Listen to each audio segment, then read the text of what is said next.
শিক্ষার্থীরা আসসালামু আলাইকুম। আমি তোমাদের সামনে নবম দশম শ্রেণীর ফিনান্স ও ব্যাংকিং এর নতুন আরেকটি অঙ্ক নিয়ে হাজির হয়েছি। ষষ্ঠ অধ্যায়ের অনুশীলনীর অঙ্কটির সমাধান এখানে দেখাবো। তবে এই অঙ্কটির আংশিক সমাধান গত ভিডিওতে দেওয়া হয়েছে। সেই সমাধানে গড় মুনাফার হার বের করা হয়েছে। আজকে আমরা নগদ প্রবাহ বিবরণী ও পেব্যাক সময় নির্ণয় এই দুটি সমাধান দেখাবো। আশা করি মনোযোগ সহকারে এই ভিডিওটি দেখবে। অঙ্কটির সমাধানে আমাদের প্রথম বছরের ক্ষতি হয়েছিল 27.5, মানে 27,50,000 টাকা। দ্বিতীয় বছর 51 লক্ষ টাকা 51। তৃতীয় বছর 82.5, তার মানে 82,50,000 টাকা। চতুর্থ বছর 56.25, তার মানে 56,25,000 টাকা। এবং পঞ্চম বছর 9, তার মানে 9 লক্ষ টাকা। অঙ্কটি কিন্তু আমরা লক্ষে রূপান্তর করে বা লক্ষে কনভার্ট করে সমাধান দেখিয়েছি, কারণ যেহেতু এখানে অনেক বড় অ্যামাউন্টে আছে টাকার পরিমাণটা। তাহলে আমাদের নগদ প্রবাহটা বের করার সূত্র কি? নিট ক্ষতি বা মুনাফা যেটাই থাকবে তার সাথে অবচয় টাকা যোগ করলে কিন্তু নগদ প্রবাহটা বের হয়ে যাবে।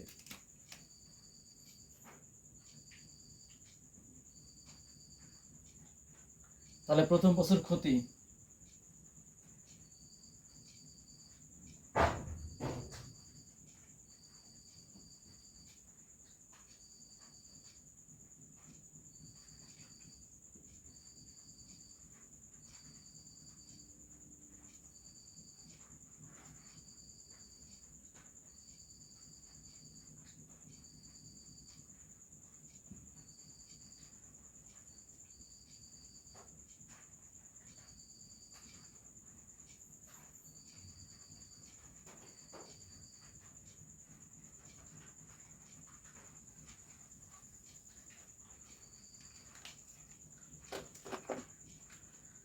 এখানে প্রথম বছর ক্ষতি হলে কিন্তু নগদ প্রবাহ কিন্তু বের করা যায়। নগদ প্রবাহ বলতে এটা কিন্তু নগদ আন্তঃপ্রবাহ আমরা বের করছি। এখন ক্ষতি হলো নগদ আন্তঃপ্রবাহটা বের করা যায়, সেই ক্ষেত্রে অবশ্যই অবচয় টাকাটি কিন্তু বেশি হতে হবে। তো এখানে অবচয় হলো 100, মানে কিন্তু 1 কোটি, আর নিট ক্ষতি কিন্তু 27.5। সুতরাং ক্ষতির থেকে অবচয়ের পরিমাণটা কিন্তু বেশি, সুতরাং এটা কিন্তু নগদ প্রবাহটা বের করা যাবে। তবে আমি যোগ করতে পারবো না, আমাকে এই 100 থেকে 27.5 আমাকে বিয়োগ দিতে হবে।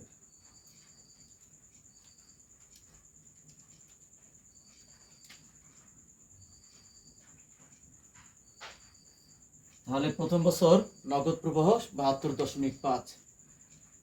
আমি তোমাদের গত ভিডিওতে বলেছিলাম ভগ্নাবশেষ মূল্য সম্পর্কে। এই ভগ্নাবশেষ মূল্য এটার 3টা জায়গায় কাজ করতে হবে।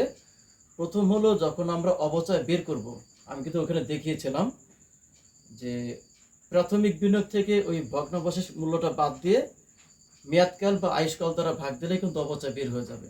তো আমাদের কিন্তু ছিল না, এই অঙ্কে কোথাও কিন্তু ভগ্নাবশেষ মূল্য ছিল না। ভগ্নাবশেষ মূল্যের দ্বিতীয় কাজ হলো যখন আমরা গড় বিনিয়োগ বের করব। আমাদের এই অঙ্কে বিনিয়োগ ছিল 5 কোটি, 500 যোগ 0 ভাগ 2। সেখানে ভগ্নাবশেষ মূল্য থাকলে আমাদের অবশ্যই যোগ করতে হবে, এবং না থাকার কারণে সেখানে 0 দেখানো হয়েছে। তৃতীয় যে নিয়মটা, এই নগদ প্রবাহটা বের করার সময় সর্বশেষে এই ভগ্নাবশেষ মূল্য আমাকে সর্বশেষ যে বছর তার সাথে আমাকে যোগ করতে হবে। যদি পঞ্চম বছর হয় পঞ্চম বছর, যদি 4 বছর হয় তাহলে চতুর্থ বছর, 3 বছর মেয়াদকাল হলে তৃতীয় বছরে আমাকে ওই টাকাটা যোগ করতে হবে। কিন্তু না থাকার কারণে আমরা এখানে যোগ করতে পারবো না। আমি এই ভগ্নাবশেষ মূল্য অন্তর্ভুক্ত করে ইনশাল্লাহ আগামীতে একটি অঙ্ক সমাধান দেখানোর চেষ্টা করব। তো প্রথম বছর ক্ষতি হওয়া সত্ত্বেও আমাদের কিন্তু নগদ প্রবাহটা কিন্তু বের হয়ে গিয়েছে।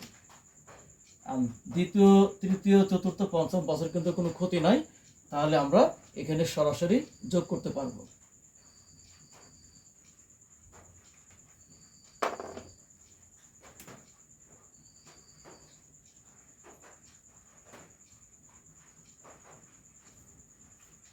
একশো 51,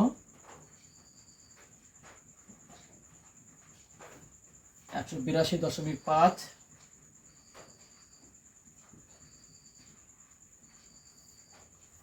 156.25, 109। নগদ প্রবাহটা বের হয়ে গেল। এখন আমরা সহজেই কিন্তু পে ব্যাকটা বের করতে পারবো।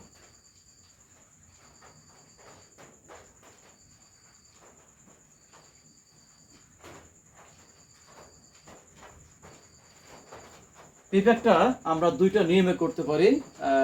নবম দশম শ্রেণী ফিনান্সের পুরাতন বইতে একটি নিয়ম মাইনাস প্রক্রিয়ায় এটা বের করা হয়েছিল, কিন্তু অনার্স, ইন্টারমিডিয়েট, অনার্স, মাস্টার্সে যারা পে ব্যাকটা বের করে তাদেরকে প্লাস প্রক্রিয়া বা যোগ প্রক্রিয়ার মাধ্যমে বের করতে হতো।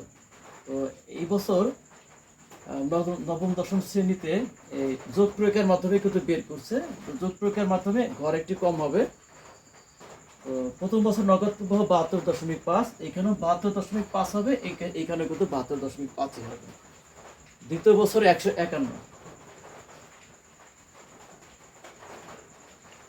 151 যোগ প্রক্রিয়ার মাধ্যমে, যেহেতু তাহলে এটার সাথে আমাকে 151 যোগ করতে হবে।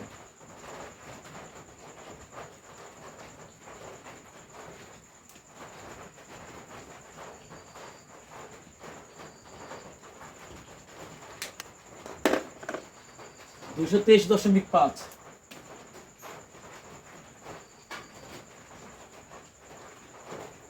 182.5, তাহলে 223.5 যোগ 182.5, 406।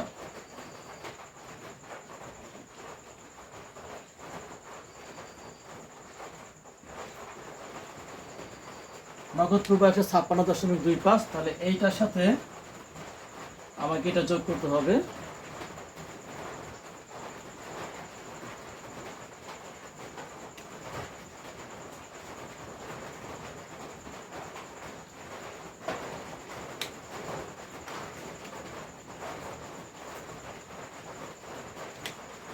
পঞ্চম বছরের নগদ প্রবাহ 109, তাহলে যোগ করবে 109।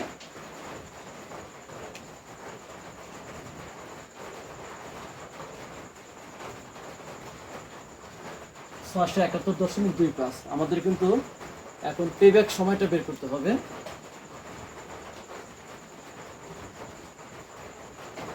তোমরা এখানে বাংলাও লিখতে পারো পেব্যাক সময়, অথবা পিবিপি, পেব্যাক পিরিয়ড, এটা তোমরা যে কোনো ভাবেই লেখো, ইংরেজি বা বাংলা, এটা কোনো সমস্যা না।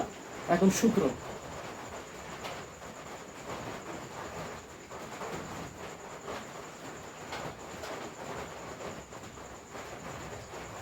এখানে এ হবে, আমার তো এই অঙ্কের প্রাথমিক বিনিয়োগ ছিল 5 কোটি। এখন দেখতে হবে কোন বছরে আমার এই বিনিয়োগকৃত টাকা উঠে এসেছে। দেখো তৃতীয় বছর শেষে তার উঠে এসেছে 406, মানে 4,06,000 টাকা। 5 কোটি টাকা যে বিনিয়োগ করেছিল সেই টাকা কিন্তু এখনো উঠে আসে নাই। এই টাকাটি উঠে এসেছে চতুর্থ বছরে। আমাকে দেখতে হবে কোন বছরে বিনিয়োগের টাকা উঠে এসেছে। চতুর্থ বছরে 562.25, তার মানে 5 কোটি, তার থেকে কিন্তু অনেক বেশি টাকা উঠে আসছে এখানে। তার মানে এখন নিয়ম হলো, যে বছর বিনিয়োগের টাকা উঠে আসবে তার আগের বছর লিখতে হবে। অর্থাৎ যেহেতু চতুর্থ বছরে বিনিয়োগের টাকা উঠে আসছে, তার মানে তার আগের বছর, আমাকে তৃতীয় বছর এখানে এ ধরতে হবে। এটাই কিন্তু অঙ্কের নিয়ম।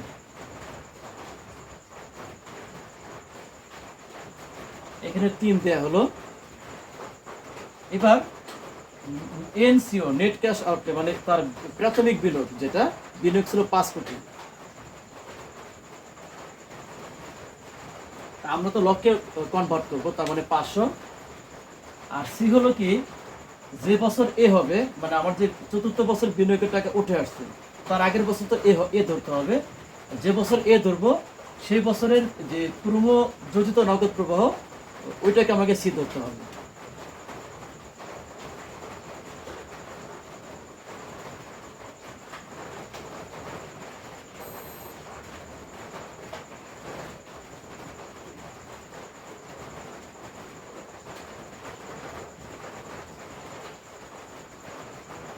আর ডি হবে, যে বছর এ ধরা হলো সে বছরেরই আবার পূর্ব যোজিত নগদ প্রবাহ সি, তার পরের বছর নগদ প্রবাহ, সেটাকে ডি ধরতে হবে।